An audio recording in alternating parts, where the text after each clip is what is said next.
नमस्कार, मी प्रणाली भोसले. माझे कोकणच्या प्राईम टाइम बुलेटिनमध्ये आपल्या सर्वांचं मनपूर्वक स्वागत करते. बुलेटिनला सुरुवात करण्याआधी पाहूयात हेडलाईन्स.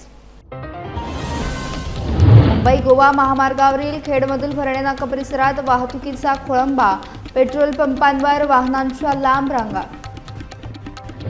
खेड शहरात बंद फ्लॅट फोडून चोरी, नील हाईट्स अपार्टमेंटमध्ये चोरट्यांचा धुमाकूळ, उच्चभ्रू वस्तीत चोरीने नागरिकांमध्ये भीती. कामोठ्यात 17 मे रोजी जनआक्रोश मोर्चा, पाणी टंचाई विरोधात नागरिक आक्रमक, 30 MLD अतिरिक्त पाण्याची मागणी. आणि जंजिरा जेट्टी उद्घाटनावेळी नितेश राणेंचे मोठे विधान, कोकण विकासासाठी मेरीटाईम बोर्ड सज्ज, जलवाहतुकीतून कोकण जोडण्याचा मानस. पाहुयात सविस्तर वृत्त. मुंबई गोवा महामार्गावरील खेडमधील भरणे नाका या परिसरात मोठी वाहतूक कोंडी निर्माण झाल्याचं पाहायला मिळालं. पेट्रोल पंपावर इंधन भरण्यासाठी वाहनांच्या लागलेल्या लांब रांगांचा थेट परिणाम हा महामार्गावरील वाहतुकीवर झाला. पंतप्रधान नरेंद्र मोदी यांनी इंधन बचतीचे आणि काटकसरीचे आवाहन केल्यानंतर इंधन तुटवड्याच्या चर्चांना उधाण आले असून अनेक वाहन चालकांनी पेट्रोल पंपांवर गर्दी केली आहे. दरम्यान पर्यटनासाठी कोकणात आलेल्या पर्यटकांनाही इंधनासाठी मोठी कसरत करावी लागत आहे. पेट्रोल भरण्यासाठी उभ्या असलेल्या वाहनांच्या रांगा थेट महामार्गावर पोहोचल्याने काही काळ वाहतूक संथ गतीने सुरू होती. या सततच्या वाहतूक कोंडीमुळे महामार्गावरील नियोजनाचा प्रश्न पुन्हा ऐरणीवर आला आहे. आम्ही गावाला फिरण्यासाठी आलो होतो मे महिन्यामध्ये, पण आता कसं झालंय, मोदींनी सांगून दिलंय की इंधन भेटणार नाही. त्यामुळे एवढी टंचाई वाढलेली आहे की आम्ही लांजावरून सुद्धा आम्ही कसं तरी आलोय, कारण का कुठेच पेट्रोल भेटत नाहीये. आता लांजामध्ये पण पेट्रोल कुठेच भेटत नव्हतं, पण आम्हाला पालीमध्ये पेट्रोल भेटलं, तर त्या पेट्रोलवरती आम्ही इथपर्यंत आता आलो भरणे नाक्यामध्ये खेडमध्ये. पण इथे पण आता भरपूरच मोठ्या रांगा आहेत. आता पुढे कसं जायचं ते आपल्याला माहित नाही. आता बघू आता कसं होतंय ते. पंतप्रधान नरेंद्र मोदी यांनी आवाहन केलेलं आहे, पेट्रोल डिझेल जपून वापरा. आणि आता आपल्या खेड तालुक्यामधला पेट्रोल पंप आहे भरणा नाका. सध्या आता आपण बघू शकता की पेट्रोल पंप हे बंद होते सुरू झालेत आणि हे आता वाहतूक कोंडी झाले आणि पेट्रोलसाठी आणि डिझेलसाठी या रांगा लागलेल्या आहेत. आम्ही मदत ग्रुपकडून त्यांचे प्रयत्न करतो की ते वाहतूक सुरळीत राहावी आणि त्याच्यामुळे तो ब्रिजच्या खाली पार्किंग फुल झालं. तिथे पोलीस चौकी भरणा नाक्याची आहे. ती पोलीस चौकी गेले काही वर्ष बंदच आहे, एकही पोलीस तिथं नाही आहे तैनात. तर आता आम्ही मदत ग्रुपच्या वतीने आम्ही 1-2 जण आलो आणि ते ट्रॅफिक क्लिअर करत आहोत. खेड शहरातील स्वरूपनगर परिसरातील नील हाईट्स अपार्टमेंटमध्ये अज्ञात चोरट्यांनी बंद फ्लॅट फोडून चोरी केल्याची घटना समोर आली आहे. तळमजल्यावरील सचिन विनेरकर यांच्या फ्लॅटचे कुलूप आणि कोंडा तोडून चोरट्यांनी घरात प्रवेश केला. बुधवारी पहाटेच्या सुमारास हा प्रकार घडला. चोरट्यांनी घरातील कपाटे आणि साहित्य अस्ताव्यस्त करत मौल्यवान वस्तूंचा शोध घेतला. सुदैवानं दागदागिने किंवा इतर मौल्यवान वस्तू त्यांच्या हाती लागल्या नाहीत. मात्र घरातील 7 ते 8 हजारांची रोकड चोरट्यांनी लंपास केली. या घटनेनंतर सचिन विनेरकर यांनी खेड पोलीस ठाण्यात तक्रार दाखल केली असून पोलिसांकडून पुढील तपास सुरू आहे. दरम्यान खेड दापोली महामार्गालगत असलेल्या स्वरूप नगरसारख्या उच्चभ्रू वस्तीत चोरीची घटना घडल्याने परिसरातील नागरिकांमध्ये भीती आणि चिंतेचं वातावरण निर्माण झालंय. पनवेल महानगरपालिका क्षेत्रातील तीव्र पाणी टंचाईच्या विरोधात 17 मे रोजी कामोठे येथे भव्य जनमोर्चाचे आयोजन करण्यात आले आहे. विरोधी पक्षनेते अरविंद पाटील म्हात्रे यांच्या नेतृत्वाखाली हा मोर्चा काढण्यात येणार असून हजारो पाणीग्रस्त नागरिक सहभागी होणार आहेत. पनवेल शहरासह 29 गावांमध्ये गेल्या काही महिन्यांपासून भीषण पाणी टंचाई निर्माण झाली आहे. अपुरा आणि अनियमित पाणी पुरवठा, टँकरवर वाढलेले अवलंबित्व आणि वाढत्या उन्हामुळे नागरिकांचे हाल होत असल्याचा आरोप आंदोलकांनी केला आहे. दरम्यान मोरबे धरणातून पाणी पुरवठा होत असला तरी वाढत्या लोकसंख्येच्या तुलनेत योग्य नियोजन न झाल्याचा आरोप करण्यात आला आहे. नवी मुंबई महानगरपालिकेकडील अतिरिक्त 100 MLD पाण्यातून किमान 30 MLD पाणी पनवेलला देण्याची प्रमुख मागणी आंदोलकांनी केली आहे. तसेच 29 गावांसाठी कायमस्वरूपी जलयोजना राबवावी, टँकर पुरवठा नियमित करावा आणि संबंधित यंत्रणांची संयुक्त बैठक घ्यावी अशा मागण्या देखील करण्यात आल्या. 17 तारखेला मोर्चा करण्यासाठी पूर्ण गाववाईज सेक्टर वाईज आमच्या सभा चालू आहेत आणि 17 तारखेला मोर्चा सर्व नागरिक म्हणजे कांबोटा, खारघर, पनवेल आणि तलोजा या परिसरामध्ये सर्व नागरिक येत्या कांबोट्याला 10:30 वाजता जमणार आहेत. हॉटेलच्या जिथून जलवाहिनी जातोय त्या जलवाहिनीजवळ तो कॉक फिरवण्यासाठी येणार आहे.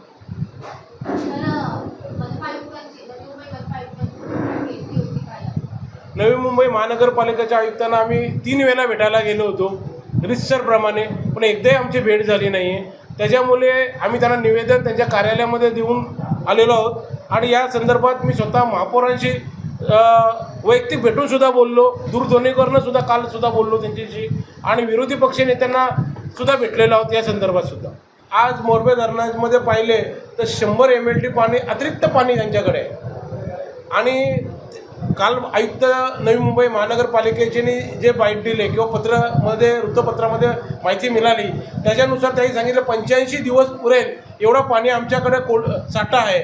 आमची विनंती अशी का 15 आपण जनरली 7 जूनच पकडतो, पण आम्ही 15 जूनपर्यंत पावसाचा एक अंदाज येऊन 1 महिनाभर पाणी जरी आम्हाला 30 MLD दिलं तर आपण पनवेलमधल्या जी समस्या पाण्याच्या आज झालेली आहे तिच्यामध्ये पाण्यावर आपण व्यवस्थितपणाने पाणी आपण नागरिकांना देऊ शकतो.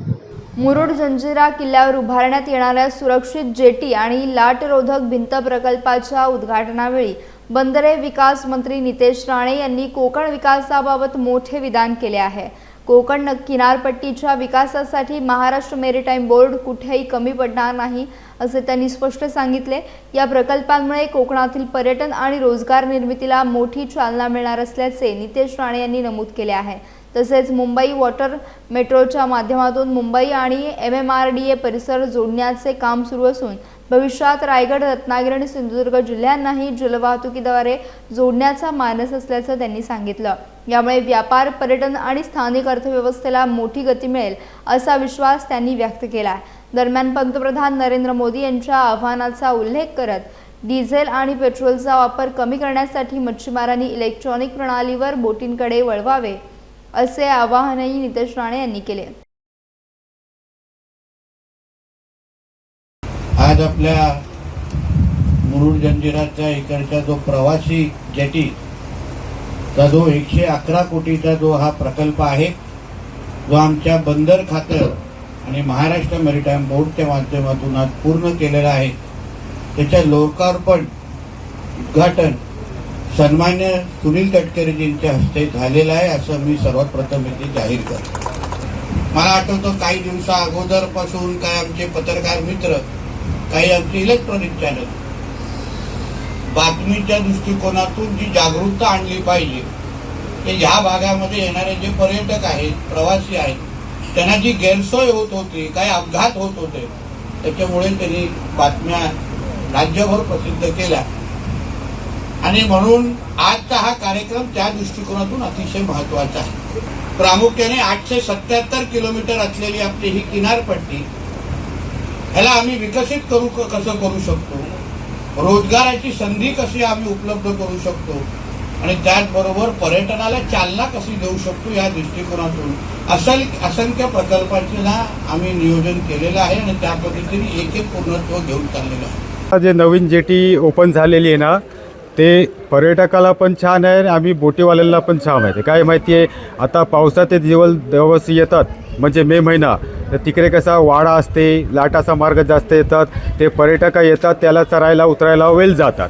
एका बोटी खाली वेळेला कसा नंबरापासून लागते ते 1 तास ते 1.5 तास लागते आणि जे वयस्कर माणसं पण येतात ज्यांना काय पाहायला त्रास बिरास आहे त्यांना पण चरायला उतरायला त्रास होते.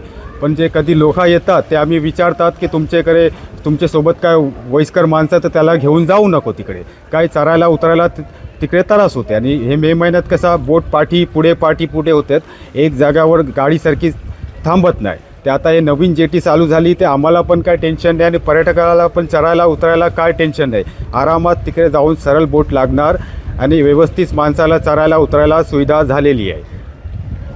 यासह बुलेटिनमध्ये वेळ झाली एका छोट्याशा विश्रांतीची. तुम्ही कुठेही जाऊ नका, पाहत राहा फक्त माझे कोकण. विश्रांतीनंतर माझे कोकणमध्ये पुन्हा एकदा स्वागत. पेण शहरातील नगरपालिका मैदानावर येत्या 15 मे रोजी भव्य राष्ट्रीय आगरी अध्यात्म संमेलनाचे आयोजन करण्यात आले आहे. महाराष्ट्राचे मुख्यमंत्री देवेंद्र फडणवीस यांच्या प्रमुख उपस्थितीत होणाऱ्या या संमेलनाची तयारी अंतिम टप्प्यात पोहोचली असून आमदार रविशेठ पाटील यांनी मंडप आणि आयोजनाची पाहणी केली। या संमेलनासाठी सुमारे 200 कार्यकर्त्यांची टीम काम करत असून देशभरातील वारकरी, भजन मंडळे, महिला मंडळे तसेच आगरी समाजातील विविध पंथांचे प्रतिनिधी सहभागी होणार आहेत। साधू, संत, महंत आणि योगी यांच्या उपस्थितीमुळे पेणमध्ये भक्तिमय वातावरण निर्माण होणार आहे। संमेलनात आध्यात्मिक क्षेत्रात उल्लेखनीय कार्य करणाऱ्या व्यक्तींना राष्ट्रीय सन्मान पुरस्कार देण्यात येणार आहे। दरम्यान हे संमेलन आगरी समाजाच्या आस्था, संस्कार आणि एकतेचे प्रतीक ठरेल असा विश्वास आयोजकांनी व्यक्त केला आहे। समाज बांधवांनी मोठ्या संख्येने उपस्थित राहावे असे आवाहन आमदार रविशेठ पाटील यांनी केले आहे। हा कार्यक्रम समाजाचा आहे। आगरी समाज या 3 ते 4 जिल्ह्यात फार मोठ्या प्रमाणात आहे। आगरी समाज हा लढवय्या समाज आहे आणि ह्या लढवय्या समाजाला खरं म्हणजे ह्या ठिकाणी आज पेण ह्या ठिकाणी हा मेळावा घेतला आणि ह्या मेळाव्याला बहुसंख्य लोकांनी यावं अशी हे सगळ्या संयोजकांची इच्छा आहे आणि ह्या ठिकाणी आज पेणमध्ये होतोय आणि असल्या ह्या मोठ्या उष्णतेच्या टायमाला सुद्धा हा कार्यक्रम आयोजित केला। मी खरं म्हणजे सर्वांना धन्यवाद देईन की ह्या ठिकाणी सर्वांनी समाजाच्या दृष्टीनं आपण एकत्र यायला पाहिजे आणि एकत्र आपली जी ताकद आहे ती दाखवायला पाहिजे।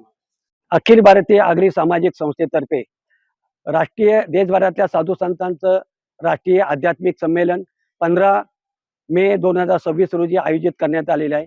त्याची जय्यत तयारी सध्या सुरू आहे। 15 तारखेला सकाळी 8 वाजता पेण शहरातून नगर प्रदक्षिणा होणार आहे। त्यानंतर परमपूज्य बालयोगी सदानंद महाराज आणि कर्नाटकचे जगद्गुरू पुरुषोत्तमानंदपुरी महास्वामी यांच्या नेतृत्वाखाली ही शोभायात्रा निघणार आहे आणि ती शोभायात्रा 11 वाजता मंडपात दाखल होईल। त्यानंतर 11च्या नंतर या स्टेजवरचा प्रोग्राम होईल।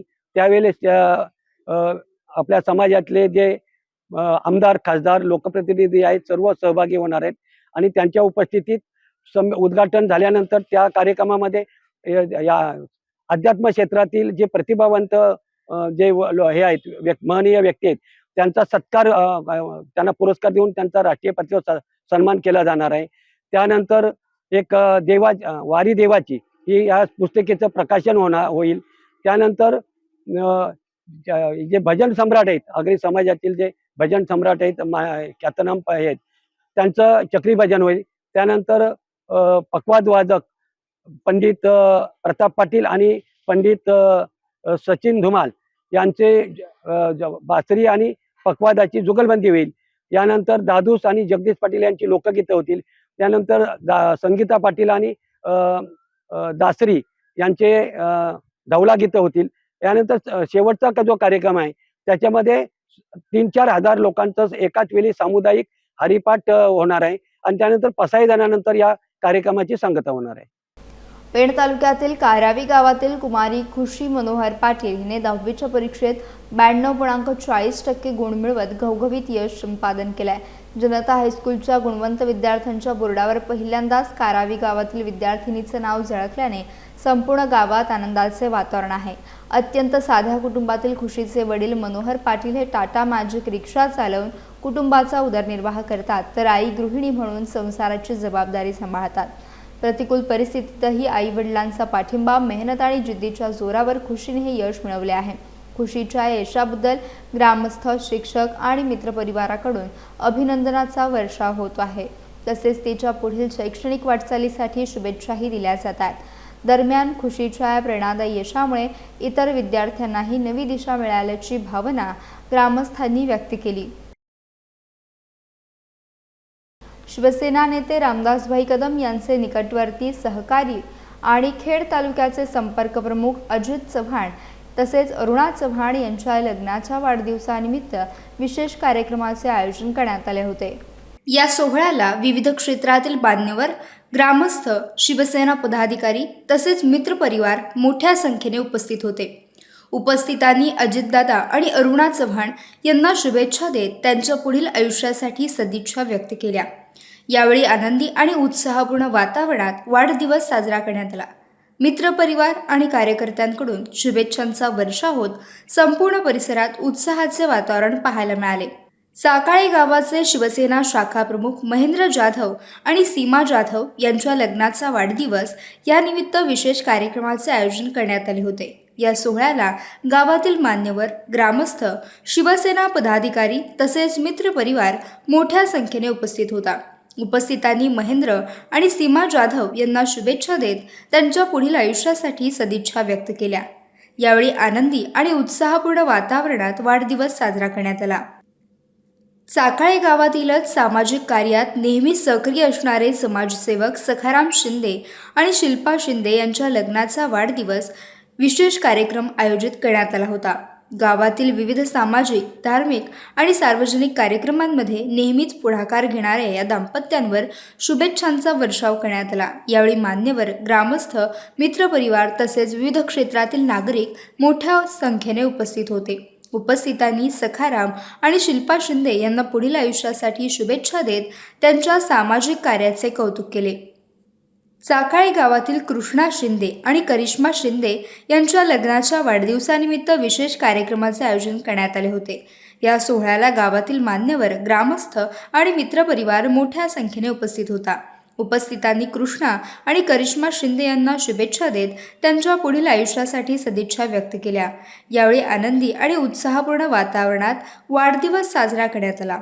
मित्रपरिवार आणि ग्रामस्थांकडून शुभेच्छांचा वर्षाव होत संपूर्ण परिसरात उत्साहाचे वातावरण पाहायला मिळाले. या बुलेटिनमध्ये वेळ झाली इथेच थांबण्याची. भेटूयात नवीन बुलेटिनसह.